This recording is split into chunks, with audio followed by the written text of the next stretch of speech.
എല്ലാവർക്കും നമസ്കാരം. ഒരു സിനിമ കാണാൻ വേണ്ടി ഡി സിനിമാസിൽ കയറിയപ്പോഴാണ് ഈ വാർത്ത അറിയുന്നത്. അത് നിങ്ങളുമായിട്ട് പങ്കുവയ്ക്കുകയാണ്.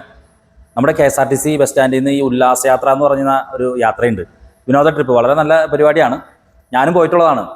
ഇന്ന് കാലത്ത് 6 മണിയോടുകൂടി നമ്മുടെ കൊരട്ടിയിൽ കട്ടപ്പുറത്ത് യൂഫോറിയ എന്ന് പറഞ്ഞൊരു ക്ലബ്ബുണ്ട്. ആ ക്ലബ്ബിലെ ഏകദേശം 43ഓളം പേര് ഈ KSRTC ബസ്സിലെ ഉല്ലാസയാത്രയ്ക്ക് മാമലക്കണ്ടം കൂടി മൂന്നാറിലേക്കുള്ള ഒരു യാത്രയായിരുന്നു. 2 മണിയോട് കൂടിയിട്ട് ഈ വാഹനം ബ്രേക്ക് ഡൗൺ ആയി. പിന്നെ വല്ലാത്ത പുലിവാലായിരുന്നു. സത്യം പറഞ്ഞു കഴിഞ്ഞിട്ടുണ്ടെങ്കിൽ ഈ 43 പേരിൽ സ്ത്രീകളുണ്ട്, കുട്ടികളുണ്ട്, മരുന്ന് കഴിക്കുന്നവരുണ്ട്. ഭക്ഷണമോ വെള്ളമോ കിട്ടാതെ നീണ്ട മണിക്കൂറുകൾ, ഒരു ഏകദേശം 8 മണിക്കൂർ കഴിഞ്ഞ് കഴിഞ്ഞപ്പോൾ ഇവരാകെ ഇതായി. ഏകദേശം 10 മണിയോട് കൂടിയിട്ട് ഇവരാകെ പരിഭ്രാന്തിയായി. ഇതിൻ്റെ ഇടയിൽ അവർ ചാലക്കുടിയിലെ സ്റ്റേഷനായിട്ട് ബന്ധപ്പെട്ടിട്ടുണ്ട്. അതുപോലെ തന്നെ മിനിസ്റ്റർ ഓഫീസിലേക്ക് വിളിച്ചു പറയുന്നു KSRTC. ഇവരാകെ വളരെയധികം ബുദ്ധിമുട്ടിലായി. കാരണം എന്താ ചെയ്യേണ്ടതെന്ന് ഒരു പിടിപാടില്ല. ഈ മരുന്ന് കഴിക്കാനൊക്കെ ബുദ്ധിമുട്ടുള്ള ആളുകൾ ഒക്കെ വല്ലാത്ത പ്രതിസന്ധിയിൽ.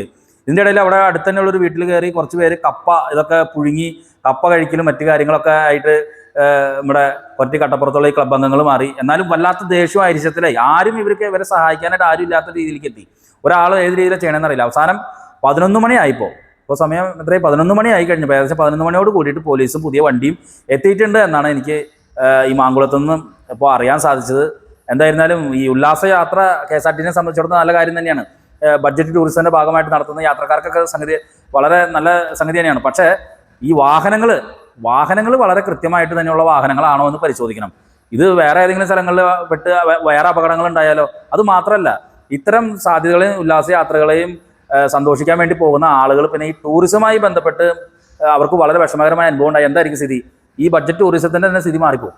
അപ്പോൾ അതുകൊണ്ട് KSRTC വളരെ കരുതലോടുകൂടി തന്നെ ഈ വിഷയത്തെ കാണണം എന്ന് പറഞ്ഞു കഴിഞ്ഞിട്ടുണ്ടെങ്കിൽ ഇത് ചാലക്കുടിയിൽ നിന്ന് തന്നെയാണ് ഇതിൻ്റെ ആരംഭം. ചാലക്കുടി KSRTC സ്റ്റേഷൻ ഇതുമായി ബന്ധപ്പെട്ട് മാതൃകാപരമായൊരു ഇടപെടലാണ് നടത്തിക്കൊണ്ടിരുന്നത്. പക്ഷേ ഇങ്ങനത്തെ വാർത്തകൾ വന്നു കഴിഞ്ഞാൽ യാത്രക്കാരെ സംബന്ധിച്ചിടത്തോളം അവർക്ക് സുരക്ഷിതത്വം ഇല്ലാത്തൊരു സ്ഥിതി വന്നു കഴിഞ്ഞാൽ ബഡ്ജറ്റ് ടൂറിസമൊക്കെ ട്രൗസർ പൊളിഞ്ഞു പോകും. അതില്ലാണ്ട് വരണം. മന്ത്രി ഗണേഷ് കുമാർ ഉൾപ്പെടെയുള്ള സംവിധാനങ്ങൾ ഈ വിഷയത്തിൽ സത്രമായി ഇടപെടണം. എന്തായിരുന്നാലും കൊരട്ടിയിലെ കട്ടപ്പുറത്തെ യൂഫോറിയ ക്ലബ് അംഗങ്ങൾ മാമലക്കണ്ടത്ത് ആഘോഷിക്കാൻ വേണ്ടി അവർ ഉല്ലാസയാത്ര KSRTCയുടെ ടൂറിസം ബഡ്ജറ്റ് ടൂറിസവുമായി ബന്ധപ്പെട്ട് ഉല്ലാസയാത്രയ്ക്ക് പോയവർക്ക് വളരെ ബുദ്ധിമുട്ടേറിയ സാഹചര്യത്തിലൂടെയാണ് അവർ കടന്നുപോയതെന്നാണ് അവിടെ നിന്നുള്ള അറിയാൻ സാധിച്ചത്. ഇപ്പോൾ അവർക്ക് വാഹനം വന്നിട്ടുണ്ട്. വാഹനം വന്ന് അവരവിടെ നിന്നും പുറപ്പെടാനായിട്ടുള്ള കാര്യങ്ങളിലേക്കാണ് നീങ്ങുന്നത്. കൊരട്ടിയിൽ യൂഫോറിയ ക്ലബിൻ്റെ അംഗങ്ങൾ ഇന്നൊരു ഉല്ലാസയാത്രയായിട്ട് ഇവിടെ മാമലക്കണ്ടം മൂന്നാർ യാത്രയ്ക്ക് വന്നതാണ്. രാവിലെ 6 മണിക്ക് ഞങ്ങൾ യാത്ര തുടങ്ങിയതാണ്. ഉച്ചയ്ക്ക് 1 മണിക്ക് ഞങ്ങളിവിടെ വന്ന് മാങ്കുളത്തിൽ ലഞ്ച് കഴിച്ചു. അതിനുശേഷം വണ്ടി കുറച്ച് ദൂരം പോയി. അതോടെ വണ്ടി തകരാറായി, കംപ്ലൈൻ്റായി. അത് കഴിഞ്ഞിട്ട് എന്ന് വെച്ച് കഴിഞ്ഞാൽ അവർ വണ്ടി റിപ്പയറും കാര്യങ്ങളൊക്കെ നടത്തുന്നുണ്ടായിരുന്നു. 2 മണി. പക്ഷേ അതിനുശേഷം ഇപ്പോൾ ഈ സമയം വരെ, ഇപ്പോൾ സമയം എന്ന് പറഞ്ഞാൽ ഏതാണ്ട് ഒരു 10:30 ആയിട്ടുണ്ട്.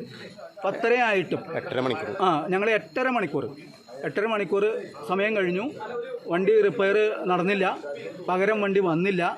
ഞങ്ങളെല്ലാവരും മാങ്കുളം കഴിഞ്ഞ് ഇവിടെ ഇപ്പോൾ ഈ കുവൈറ്റ് സിറ്റി എന്ന് പറയുന്ന സ്ഥലത്ത് ഞങ്ങൾ 40 പേര്, ഞങ്ങളുടെ കൂട്ടത്തിൽ എന്താ പറയുക, പ്രായമായ ആളുകളുണ്ട്, സ്ത്രീകളുണ്ട്, കുട്ടികളുണ്ട്, സുഖമില്ലാത്ത ആളുകളുണ്ട്, രോഗികളുണ്ട്.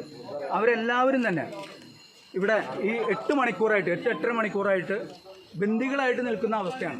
ഇതുവരെയായിട്ടും KSRTCയുടെ ഭാഗത്തു നിന്ന് അതിനൊരു പരിഹാരം ഉണ്ടാക്കാനായിട്ട് ഒരു ശ്രമം നടന്നതായിട്ട് ഞങ്ങൾക്ക് അനുഭവമില്ല. ഇതുവരെ ഒരു വാഹനവും വന്നിട്ടില്ല. ഞങ്ങളതിൻ്റെ കോർഡിനേറ്ററായിട്ട് നിരന്തരം സംസാരിക്കുന്നുണ്ട്. ഇപ്പോൾ വാഹനം ഇപ്പോൾ വരും, അല്ലെങ്കിൽ ഇപ്പോൾ റിപ്പയർ ചെയ്യും, അല്ലെങ്കിൽ ഇപ്പോൾ പോകാൻ പറ്റും എന്നൊക്കെ പറയുന്നതല്ലാതെ ഇതുവരെയായിട്ടും ഒരു പരിഹാരവും ഉണ്ടായിട്ടില്ല. ഞങ്ങളുടെ ഫുൾ പൈസ കംപ്ലീറ്റ് ഞങ്ങൾ ഈ കോർഡിനേറ്ററിൽ നിന്ന് വാങ്ങുകയുണ്ടായി. പക്ഷെ എന്നാൽ പോലും പറഞ്ഞ മാതിരി ഈ ബാക്കി കാര്യങ്ങൾ ഞങ്ങളെ എങ്ങനെ നാട്ടിലേക്ക് എത്തിക്കാൻ പറ്റും, അല്ലെങ്കിൽ ഞങ്ങളുടെ യാത്ര എങ്ങനെ കൊണ്ടുപോകാൻ പറ്റും എന്നുള്ളതിനെ പറ്റിയിട്ട് ആൾക്ക് യാതൊരുവിധ ഐഡിയകളായിട്ട് ഞങ്ങൾക്ക് ബോധ്യപ്പെട്ടിട്ടില്ല. ഇത് വളരെ കഷ്ടമായിട്ടുള്ള അവസ്ഥയാണ്. ഞങ്ങളിപ്പോൾ പെരുവഴിയിലാണ്. ഞങ്ങൾ 40 പേര് വളരെ അവരിപ്പോൾ സ്ഥലത്തില്ല. ഗുളിക കഴിക്കാനുള്ള ആൾക്കാരൊക്കെ ഇല്ലേ? ചെറിയ രീതിയിൽ ഭക്ഷണം കഴിച്ചിട്ട് ഗുളിക കഴിക്കാനുള്ള ആൾക്കാരുണ്ട്. ഇതെല്ലാം ഉണ്ട്. ഇവിടെ ആനയെ കാണാനും പരിപാടി എല്ലാമായിട്ട് മാങ്കുളത്ത് കാണാനായിട്ട് വന്നവരാണ്. അവരെ വളരെയേറെ ദ്രോഹിക്കുന്ന ഒരു അവസ്ഥയാണ് KSRTCയുടെ ഭാഗത്തുനിന്ന് ഉണ്ടായിരിക്കുന്നത്. അതായത് ഇത്ര നേരമായിട്ട് അവരുടെ പെരുവഴിയിൽ കഞ്ഞി വയ്ക്കുവാണ്. കാരണം ഇവിടെ ആരുമില്ല അവരെ സഹായിക്കാനായിട്ട്. ഞങ്ങളെപ്പോലുള്ള കുറച്ച് ആളുകൾ ഇത് കഞ്ഞി വെച്ചുകൊണ്ടിരിക്കുന്നു. അതെങ്കിലും ചെയ്തു കൊടുക്കാനുള്ള ഒരു സംവിധാനം KSRTCയുടെ ഭാഗത്തുനിന്ന് ഉണ്ടായില്ല എന്നത് വളരെ അനാസ്ഥയാണ്. KSRTCക്കാർ ഇവിടെ ഇല്ല. ഇവിടെ ഒരു വണ്ടി വന്ന് കിടപ്പുണ്ട് KSRTC നന്നാക്കാനായിട്ട്. ആ വണ്ടി ഇവിടെ മാത്രം കിടപ്പുണ്ട്. ബാക്കി എല്ലാവരും ഇവിടുന്ന് പോയി, അവരുടെ രക്ഷപ്പെട്ടു പോയി. അല്ലാതെ വേറെ ആരും ഇവിടെ ഇല്ല.